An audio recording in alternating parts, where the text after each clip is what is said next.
Hello, welcome to the Unicorn Podcast, where you can learn everything about Unicorn Tribe Toastmasters Club, a high-quality, high-functioning Toastmasters club from Richmond, BC, Canada, with members joining from all over the world. This is Chen, and I'm from the Unicorn Tribe Toastmaster Club. For those who are not familiar, Toastmasters is a nonprofit educational organization that teaches public speaking and leadership skills through a worldwide network of clubs, and the Unicorn Tribe is one of them. Have you ever thought about improving your public speaking skills, leadership skills, communication skills, networking skills, and more? Then you will definitely benefit from Toastmasters, and Unicorn Tribe Toastmasters is your best place to start. Today, it is an honor to welcome our current Toastmaster International President, Distinguished Toastmasters, and also one of the founder of Unicorn Tribe Toastmasters Club, Margaret Page, to speak on our podcast. Margaret is an executive coach and a trainer, and she has been a Toastmasters for 18 years. She is currently a member of 3 Toastmasters clubs. Today, we will talk about her experience at Toastmasters and how it changed her life. Are you ready? Let's welcome our International President, Distinguished Toastmaster, Margaret Page. Welcome, Margaret. It's a delight to be here with you, Sandy. Thank you for coming for today's podcast. It's my honor to invite you to my podcast today. I'm so excited about podcasts. It's a new element to our Pathways learning experience in the last few years. And I'm thrilled and delighted to see so many Toastmasters having a podcast. Yeah, me too. Let's start it, Margaret. Since you have been a Toastmaster for 18 years, what first attracted you to Toastmasters? Well, what attracted to me was the availability. I had been looking for something to develop my public speaking skills. I was leading a team and they were hugely successful in Las Vegas.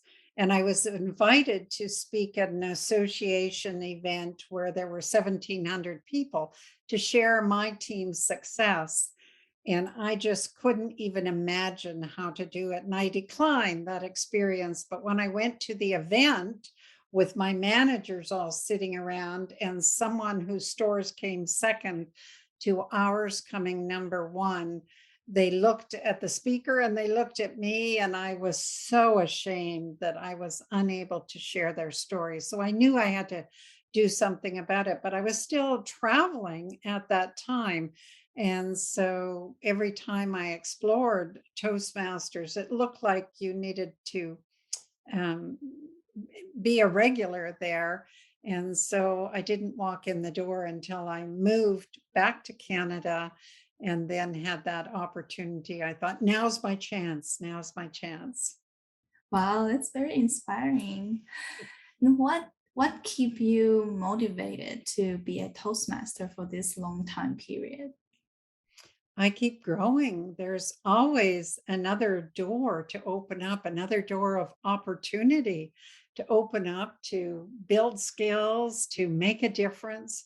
And that's really meaningful. That gives a real purpose to my life, to make a difference in other people's lives. Wow. And before my next question, I would like to say congratulations again for become a international president. You are now currently a international president, and I would like to know what motivated you to take on this big role and to take your leadership skills to an international level. Thank you for that question. The road to international president starts years earlier. There's several thresholds that you have to do to before you can become international president. You have to serve in your trio in your district, then you have to serve as international director for 2 years. I shouldn't say you have to, but you get to. It's an honor and a privilege.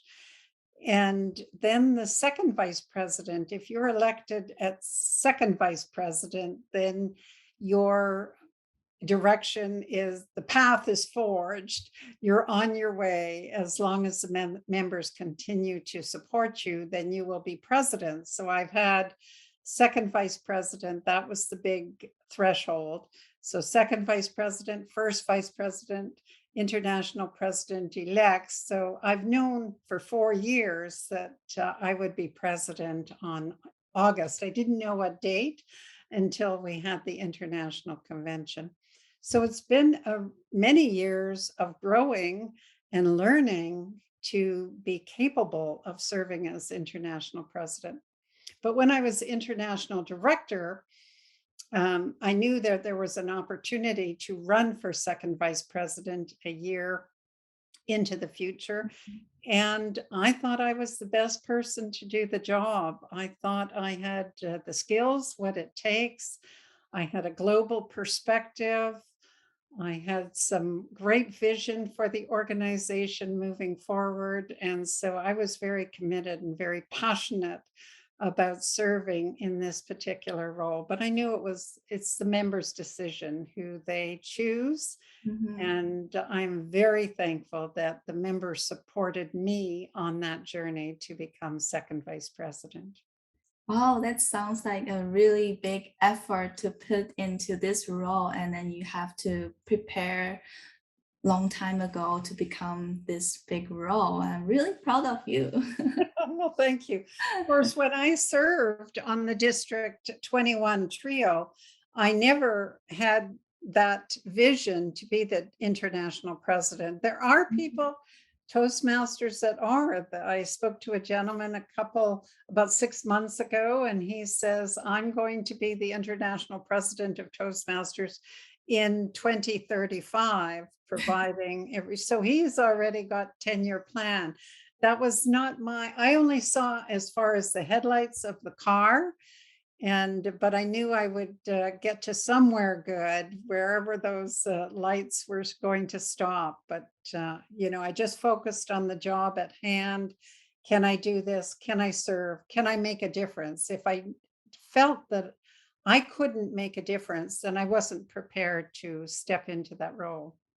Was I afraid at times? Yeah. I Yeah. was afraid. Can I do this? Can I do this? But I always thought I was capable of making a difference. Mhm. And now, since you have been in this role for about 2 months, I believe, and how did you Uh, feel about it? A month, a month. Yeah. How did you feel about it? Super excited, but of course it wasn't a surprise. It wasn't a surprise because I knew for 3 years, and there was a little bit of disappointment as well, because typically we would have in international conventions somewhere in the world, and there would be Yeah. several thousand members there, and there's a presidential ball, and members are so eager to hug you and shake your hand, have their picture taken with you. So all that excitement we didn't get to have, but nonetheless, we did have an intimate little gathering party. Some Toastmasters brought a bunch of food to my house that day. I was all dressed up in my ball gown because I had delivered my presidential speech, and so there was still some fabulous, and I received cards and letters and phone calls from all over the world. So that was fabulous. Wow. Mhm. What is your goal during the year of being a international president? Yeah, so if you would have asked me that when I was second vice president, I would have had a different, but COVID has certainly changed the whole landscape for us and so many other businesses. And we really have the opportunity now to reshape the organization. We've eliminated geographic or geography is no longer a limitation because of the virtual club. So we really have the opportunity to expand and grow. So the focus this year, I've asked all the district leaders around the world to focus on building back stronger. So what that means to me, and hopefully the district leaders, is to make sure that your clubs are as strong as they can be. I think the sweet spot of a club is 28 to 32 members, depending on if your club meets for an hour and a half, or 2 hours. Mhm. And so it's really about filling those clubs to capacity so that those meetings are vibrant, are exciting, and people are learning at their maximum, because you have such diversity in the club that you have that opportunity to serve them, but also to learn from them. So that's the focus. And beyond that, my goal is also to increase the pipeline of talent around the world. I'd love to see more people taking advantage, like I did, of the opportunities to grow and learn. And so I am passionate about helping to build more leadership around the world. Wow, that sounds like a really good plan, and you must be like really tight schedule to visit all of the club around the world, right? Well, there's 16,000 clubs, so that's too many for me to visit myself. The international president last year had a world tour because of the pandemic, and he had the opportunity to visit 143 countries virtually.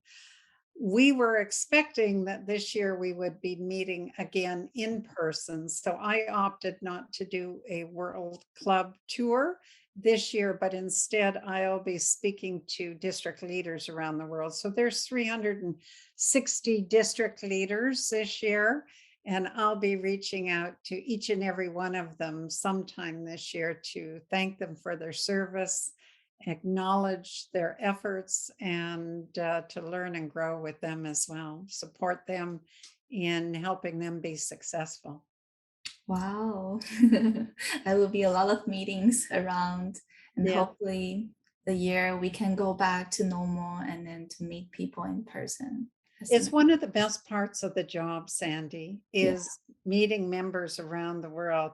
You know, you have your own club that you love all the members and you know them, and it's wonderful, and that's like family. But it's so exciting, particularly when I was campaigning and when I went to my first international conventions, to Mhm. meet people from all over the world. And you hear the amazing stories of how Toastmasters has transformed their lives. And it's so inspiring. You've Yeah. said the word earlier. It's so inspiring. Mhm. Yeah. I remember that when I joined the convention and then I heard a lot of stories, I was like really touched and inspired by them for Did you sure. go to the convention this year? Yeah, I went to I purchased it and then I watched the live contest. Okay, you watched the Yeah. contest live. Did you do some of the ed sessions? I haven't. I just realized, oh, I should go back and do the ed session. Yes. Yes, there's some fabulous, and the keynote speaker, Robin Benincasa, was fabulous. That's a speech you must watch. Yes, Yeah, she's I'm absolutely excited. stellar. I'm excited about it. Oh. Margaret, I would like to know what other aspects of your personal and professional life have been influenced by what you have learned in Toastmasters. You know, there isn't any part of my life that hasn't been touched because of Toastmasters. I feel I'm a better grandmother, I'm a better mother, I'm a better friend because of Toastmasters. I listen differently now. You know, when you hear other people giving evaluations and you think, oh, I didn't hear that, or Mhm. that's a different perspective, it broadens your viewpoint. And so I think I'm a better in all those areas, and I have a much better relationship with my daughter now that I've spent this much time in Toastmasters. And I believe I'm a better coach Mhm. because of what I've learned in Toastmasters. But the other thing is, I am now a role model for so many people, over 300,000 people. Now, not everyone knows me. Not everyone may respect the office of the international president, but on the whole, I'm a role model. And that has helped me to step up in so many areas where before I might have thought, no, do I have to exercise every day? Or no, do I really need to meditate today? But I know that there is hundreds of thousands of members that are watching, being inspired by me, and I'm responsible in to be my best for them, to make the best decisions, to serve them at the best of my capacity. And so if I let all those areas go, meditation, exercise, healthy eating, hydration, nuts, sleeping well, all those areas, I would be letting them down and letting myself down. So in the coaching industry, we call that leverage. It's, you know, how before a vacation, you generally get a lot of work done. Or if you're going to get married, you lose weight and all the, because you have this leverage to help you produce at your best. And so that's what Toastmasters has done for me. It's helped me in all the areas because I realize that I impact other people and I owe it to those that voted for me to make sure that I can deliver the best that I can. Mm. What is the most valuable lesson you have learned from Toastmasters? How important communication is absolutely is the key to everything. But, just put one foot in front of the other and just keep going. The beautiful thing about Toastmasters is that it's a safe place. It's a safe community for exploring, trying on different models. And so the whole world, your whole life is impacted by your communication skills. And Toastmasters is the right place to grow that Practice. or to develop those skills. Yeah, to practice those from Toastmaster, and you have to communicate more with each other in order Yeah. to practice that. Did I tell you a story of a few years ago? Do we have time for a story or? Yeah, Yeah. sure, no problem. We do. A few years ago, I was visiting a club in the South, and while the people that brought me there were setting up the room, putting on the banner, putting up the lectern, all those things, people were coming in, and it's generally my practice to go over and shake their hand. This was before the pandemic, Mhm. and ask them what brought them to Toastmasters. And so this was at a church, and a young man walked in, and he had a t-shirt that had holes in it. He had giant hair, and his jeans were hanging down 5 inches, and his underwear hanging out. And I thought, oh my. And so I shook his hand and welcomed him. I thought, he seemed a little out of place in this group because it was a church group. They were all wearing suits and ties and things like that. But he had been a member for a while, so he knew and understood. And so I asked him, what brought you to Toastmasters? And he said, I come for get a check. And I thought, oh my, you are not touching any of my girls here, none of my gals. And I looked around the room and I realized everyone is over 40. So this young man was in his 20s. And I thought, why on earth are you at Toastmasters to find a girlfriend? But that night, as we often do, lay down and kind of reflect on what happened during the day and analyze the things that happened. It popped up into my mind again, this young man, and I got it. The deepness of what he was really saying is, I want to be in a relationship with someone, and I'm here at Toastmasters to develop my communication skills. Now he said that in one sentence, but that was the extracting what he came to Toastmasters for is, and bravo to him for realizing that he had to be a better communicator in order to find someone that he could be in a love relationship with. So it opened my eyes as well because I'd already been a Toastmaster for 15 years, probably, or 14 years. And why I came was to speak in front of audiences, and why I continue is to develop my leadership skills. But communication is absolutely the essence. And there isn't a person on the planet that hasn't spoke to someone and been misunderstood or didn't give the message the way they wanted. They couldn't say what they really meant to say. And Toastmasters is here to help people to develop those communication skills so they do have better relationships with family, friends, those people in their community, and can make a bigger difference in the world. Yeah, I do agree with that. I remember when I first joined Toastmaster, I was like, I wasn't sure what I really want from Toastmaster. I was just saying, practicing public speaking skills. But now I understand that there are a lot, like this year, I do more on leadership skills. But for leadership skills, communication and listening are the most important for me for now as well. For all of us, they're Yeah, the critical very, very critical important. pieces. And bravo to you. I when I first started, I was, of course, focused on communication. Then I realized for the club to continue to grow, I needed to help support and serve on the executive committee. So I thought, okay, 1 year I'll focus on communication, 1 year on leadership.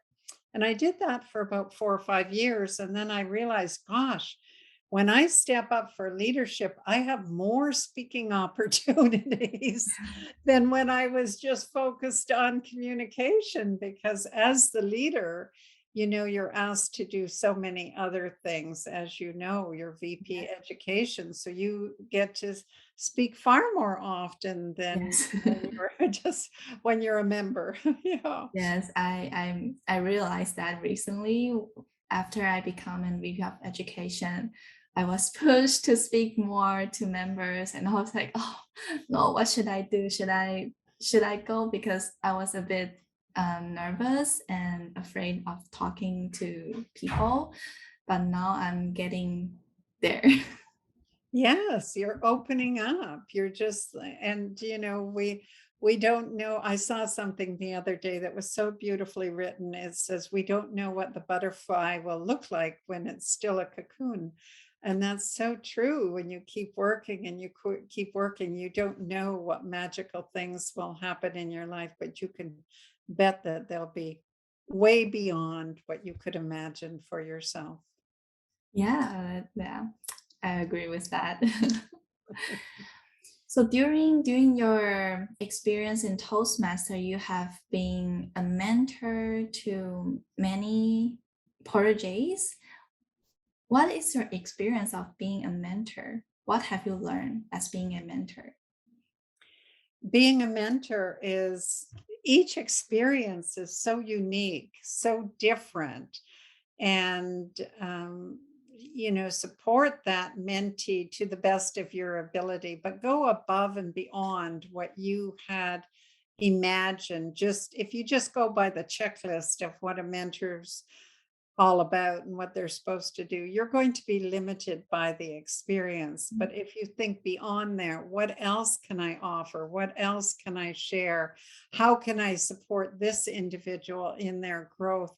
You will just have a remarkable experience that you will continue to remember for the rest of your life. I know all my mentees that I've mentored, they all have a spot in my heart because you want to see them grow so much. LV, when she sent me her wedding picture of her and her spouse, I thought, oh, that you get to be part of a person's life like that and they care. When she got Yeah. married, she wanted me to have that picture. And those are rich experiences in life. That's living life to the fullest, that people have value, people have meaning, and you can make a difference in people's life. There's nothing better than, years later, someone coming up to you and said, when you said this, it made a difference. It impacted me. And because you said this, because you did that, I'm now doing whatever it is. And that's thrilling. That's thrilling to impact people's life in a positive way. Yeah. For your experience, what advice would you give to a young Toastmaster member or future Toastmaster member who will become a mentor in the future? What advice will you give it to them as to become a mentor? First, be willing to say yes, be willing to raise your hand, and then do the listening. Do the listening to what Yeah. they are saying, what their needs are, and also be aware of the questions that they're not asking, because mentees don't, or proteges don't know what they don't know, Mm, right? And on the other hand, don't give them an avalanche of information, because sometimes it's overwhelm. But those that are hungry for it, give it to them, give them all the information and the opportunities for them to grow and learn on their own, because it's not telling, but sponsor them, be willing to see those opportunities, and open the door for them. I noticed you haven't done a speech for a month. Natalie, how about doing a speech next month, or whatever the case is? Did you know we have a newsletter now? Wouldn't it be exciting to write an article for that newsletter? So always find those opportunities of growth for them, of but gear it towards what they're interested in, what their skill set is, and what they have capacity for. So don't overwhelm. So it's really about using your cultural intelligence, your awareness, and supporting that individual to the best of their ability. Put your whole heart in. yes, I'm also learning as being a mentor as well. That's nice. That's absolutely fabulous. I love that. Yeah.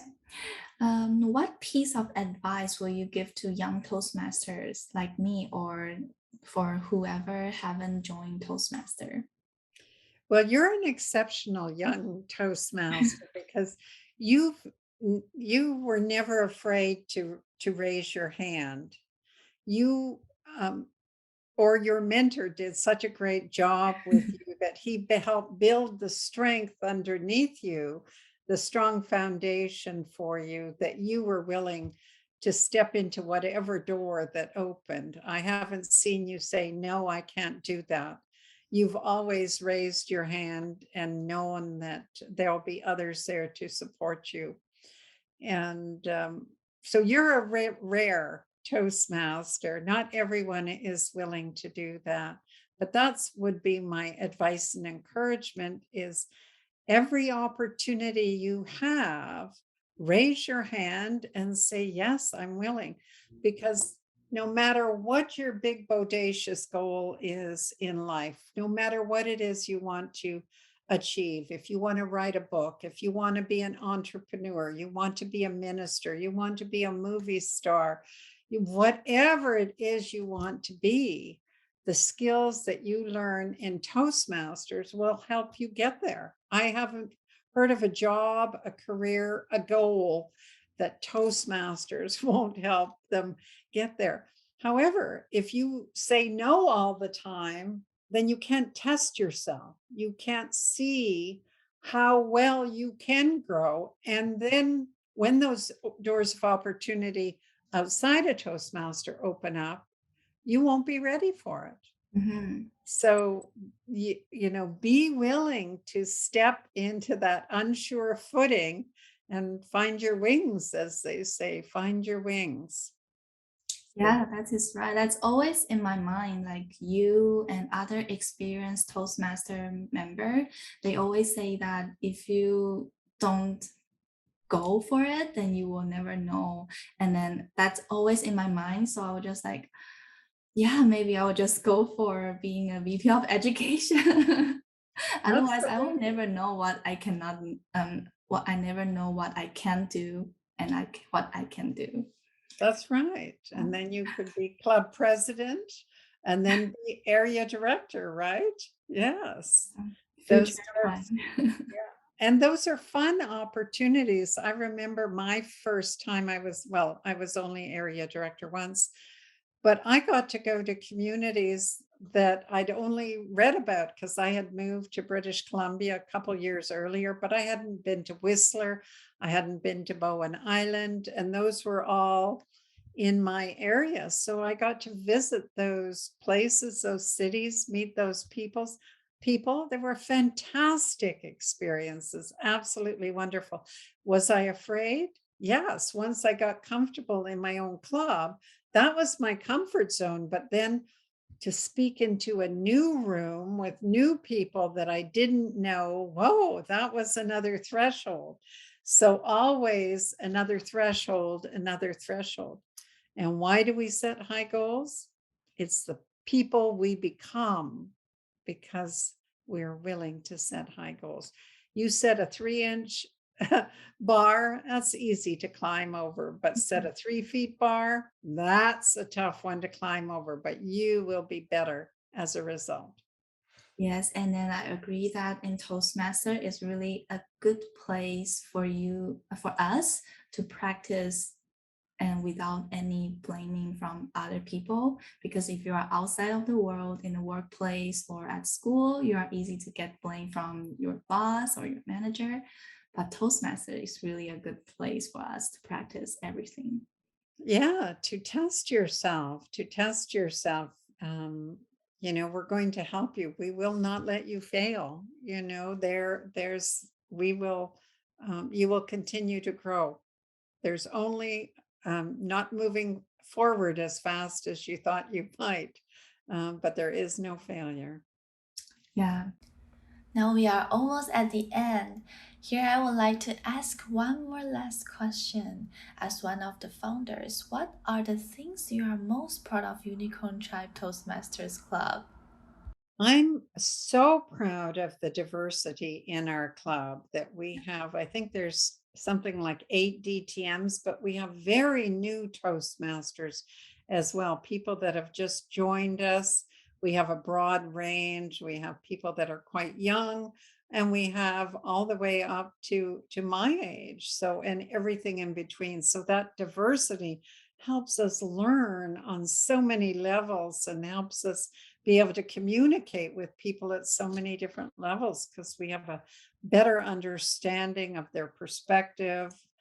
But the other things that I'm very, very proud about Unicorn is the hard wiring of what we established early on, the things that we implemented from clubs around the world that Tom and I and Dorothy and Doreen and Jenny, we had this huge amount of information about other clubs and what we enjoyed the most, what was the best of the best. And we brought the best of the best into the hard wiring. And it's who the club is now. It is Yes. absolutely who the club is. And so that's exciting to see that. And I love inviting people to Unicorn. I'm so proud of the club. And I know anytime I can invite guests, and they will have a great experience when they attend Unicorn Tribe Toastmasters. Yes, I'm also really proud that you, as being an international president, and you're also our club members. And now you bring a lot of guests to our club and to expand our members. Thank you so much, Margaret, again for joining our podcast today. Well, thank you for having a podcast and your willingness again to step into the unknown, explore something new, and help yourself grow and serve those as well who would like to listen and hear. So thank you and best of luck to you. Today, it was my pleasure to interview our current Toastmaster International President, Margaret Page, at our Unicorn podcast. We started this podcast by addressing what attracted her to join Toastmasters in the first place and the experience of being an international president. She joined Toastmasters to practice her public speaking skills.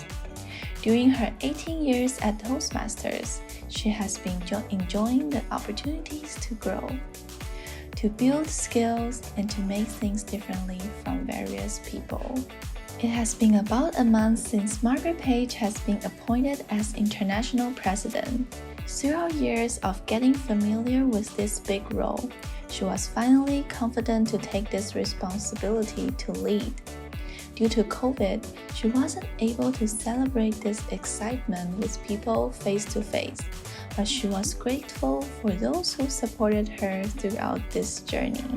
Toastmasters has broadened her viewpoint while listening to other people's perspectives. She mentioned that communication is the key to everything, including relationships with family and friends. She encouraged everyone to never say no to the opportunities in the club because it is a safe place to practice. If you don't try, you won't know what you cannot do, and you can't see how far you can grow. Don't you want to see the magic happen to you one day? Were you inspired by Margaret's story today?